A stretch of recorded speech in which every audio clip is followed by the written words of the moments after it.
بسم اللہ الرحمن الرحیم۔ السلام علیکم، میں ہوں محمد فہیم۔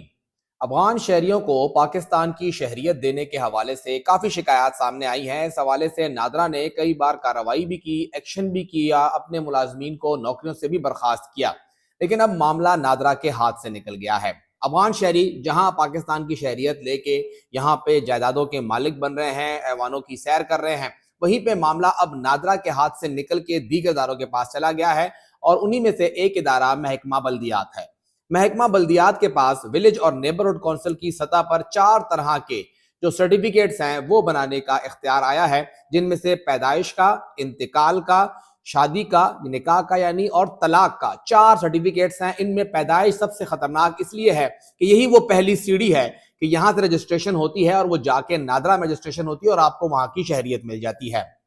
محکمہ بلدیات نے اس حوالے سے خود ہی ایک انکوائری کی ہے، اور تقریباً 1 سال مکمل ہونے کے بعد اس انکوائری میں نامزد جو ملازم ہے اس کو سزاوار ٹھہراتے ہوئے نوکری سے فارغ کر دیا گیا ہے۔ یہ معاملہ سامنے آیا ہے پشاور کے علاقے یوسف آباد کا، جہاں کی نیبرہڈ کونسل کے سیکرٹری کے خلاف ایک اور علاقے کے سیکرٹری نے شکایت درج کرائی کہ اس نے جی میرے علاقے کے شہری کو انہوں نے سرٹیفکیٹ جاری کر دیا ہے، اور یہ معاملہ اس ایک سرٹیفکیٹ سے شروع ہوا اور اس کے بعد پورا کا پورا ایک پنڈورا باکس بن گیا۔ یہ بتایا گیا 29 اکتوبر 2024 کو یوسف آباد کے ایک شہری کو سرٹیفکیٹ جاری کیا گیا، پیدائش کا سرٹیفکیٹ جاری کیا گیا، اور اس کے حوالے سے بتایا گیا کہ یہ جو شہری ہے، جب اس کی جان بین کی گئی، پوچھا گیا متعلقہ پولیس اسٹیشن سے، تو وہ شہری جو تھا وہ افغان شہری تھا اور پشاور کی جیل کے اندر وہ قید کاٹ رہا تھا۔ اس حوالے سے جو انکوائری ہوئی ہے اس رپورٹ میں یہ بتایا گیا ہے کہ جو سرٹیفکیٹ تھا اس کے حوالے سے متعلقہ نیبرہڈ کونسل کے سیکرٹری نے کہا کہ جی میں تحریری طور پہ اگلے بندے کا بیان لاؤں گا کہ وہ پاکستانی ہے، اس کو ثابت کروں گا، لیکن وہ ایسا کچھ نہیں کر سکے، اور بار بار کہا گیا کہ متعلقہ بچے کے والد کا بیان لے کر آئیں، لیکن وہ وہاں پہ لے کے نہ آ سکے۔ اس کے بعد فیصلہ ہوا کہ 2024 کا ستمبر اور اکتوبر کا جتنا بھی وہاں سے سرٹیفکیٹ جاری ہوئے ہیں، کیوں نہ اس کے ریکارڈ کی چھان بین کی جائے۔ تو وہاں پہ یہ حیران کن طور پہ انکشاف ہوا کہ اس ایک نیبرہڈ کونسل سے صرف 2 ماہ کے دوران 325 پیدائش کے سرٹیفکیٹ جو تھے وہ جاری ہوئے، یعنی 162 یا 163 جو تھے وہ صرف 1 مہینے میں جاری ہوئے تھے۔ اگر یہ دیکھا جائے تو یہ ہر ہفتے تقریباً 40 سرٹیفکیٹس بنتے ہیں اور 40 ہی ورکنگ آورز ہوتے ہیں، ہر گھنٹے ایک سرٹیفکیٹ جو ہے وہ جاری ہوا ہے۔ 99 اموات کے سرٹیفکیٹ جاری ہوئے ہیں، 65 نکاح کا سرٹیفکیٹ جاری ہوئے ہیں، 1 طلاق کا، اور 45 ترمیم شدہ سرٹیفکیٹ بھی جاری کیے گئے ہیں۔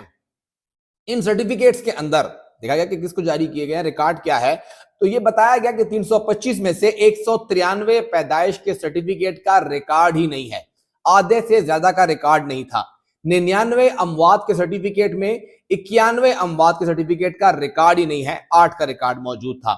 65 میں سے 56 جو نکاح کے سرٹیفکیٹ تھے ان کا ریکارڈ نہیں تھا، اور 45 میں سے 30 جو ترمیم شدہ سرٹیفکیٹ جاری ہوئے ہیں ان کا بھی ریکارڈ نہیں ہے۔ یہ صرف ایک نیبرہڈ کونسل کی کہانی ہے۔ اس کے بارے میں کہا گیا کہ ایک اور خط موصول ہوا ڈائریکٹر جنرل لوکل گورنمنٹ کی جانب سے 17 اور 19 دسمبر کو، اس میں بھی نادرا کی رپورٹ سامنے آئی، اور یہ بتایا گیا کہ متعلقہ سیکرٹری نے اپنے دائرہ اختیار سے تجاوز کیا ہے اور انہیں دیگر علاقوں کے سرٹیفکیٹ بھی جو ہے وہ جاری کیے گئے ہیں، جس کے بعد یہ فیصلہ ہوا کہ جو متعلقہ سیکرٹری ہے اس کے خلاف Khyber Pakhtunkhwa government servant efficiency and disciplinary rules کے تحت کارروائی کرتے ہوئے انہیں سخت ترین سزا یعنی ملازمت سے فارغ کرنے کی سفارش کی گئی۔ اس کے ساتھ ساتھ جب یہ سفارش کی گئی تو انہیں اپنی صفائی کا موقع بھی دیا گیا کہ آپ آئیں، بتائیں کیا صورتحال بنتی ہے۔ تو یہ بتایا گیا ہے کہ 8 اکتوبر 2025 کو انہیں شو کاز جاری کیا گیا، لیکن وہ اس کے حوالے سے سامنے نہیں آ سکے۔ جو یہ شکایات تھیں یہ تمام 25 اگست 2025 کو انہوں نے اس کو لیول کیا، ایلیگیشن برابر ہوئی اور اس کے خلاف کارروائی آگے بڑھائی گئی۔ 8 اکتوبر کو انہوں نے کوئی جواب نہیں دیا، جس کے بعد انہیں ایک اور موقع دیا گیا کہ آپ پرسنل ہیئرنگ کے لیے حاضر ہوں۔ 16 دسمبر کو انہیں یہ جاری کیا گیا، وہ اس میں بھی حاضر نہیں ہوئے، جس کے بعد انہیں assistant director local government Peshawar نے عہدے سے فارغ کر دیا ہے، انہیں نکال دیا گیا ہے، ڈسمسل کر دیا گیا ان کی گورنمنٹ سروس سے۔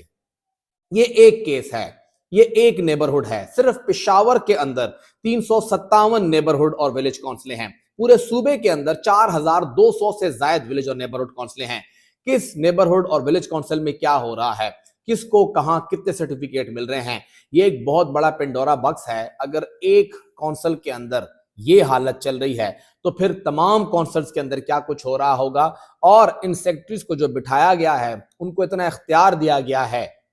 ان کو کون دیکھنے والا ہے؟ ناظمین کا پریشر وہ برداشت نہیں کر سکتے۔ ناظمین کی مرضی ہے، جس کو چاہیں جس طرح چاہیں وہ سرٹیفکیٹس دے رہے ہیں، اور اتنا بڑا نمبر، یہ بھی ان کو ٹارگٹ ملتا ہے کہ آپ نے نمبر پورا کرنا ہے۔ وہ کیسے پورا کرتے ہیں، کہاں کہاں سے لوگوں کو لے کے آتے ہیں، پھر اتنا بڑا نمبر وہ کیسے اچیو کرتے ہیں، اس کے بارے میں اگر ہاتھ ڈالا گیا تو ایک بہت بڑا پنڈورا باکس ہے۔ لیکن یہ خود ایک پنڈورا باکس ہے جو کہ ابھی تک سامنے آیا ہے کہ افغان شہری کے بچے کو پشاور کے اندر، یہ کسی دور دیہات کی بات نہیں ہو رہی، کوہاٹ، لکی مروت، ٹانک، وہاں کی بات نہیں ہو رہی ہے، نہ ہی ہم لوگ کوہستان اور تورغر کی بات کر رہے ہیں، پشاور جیسے کیپٹل ہیڈ کوارٹر کے اندر سب کچھ ہو رہا ہے۔ تو اندازہ لگائیں کہ باقی صوبے کے اندر کیا صورتحال ہوگی۔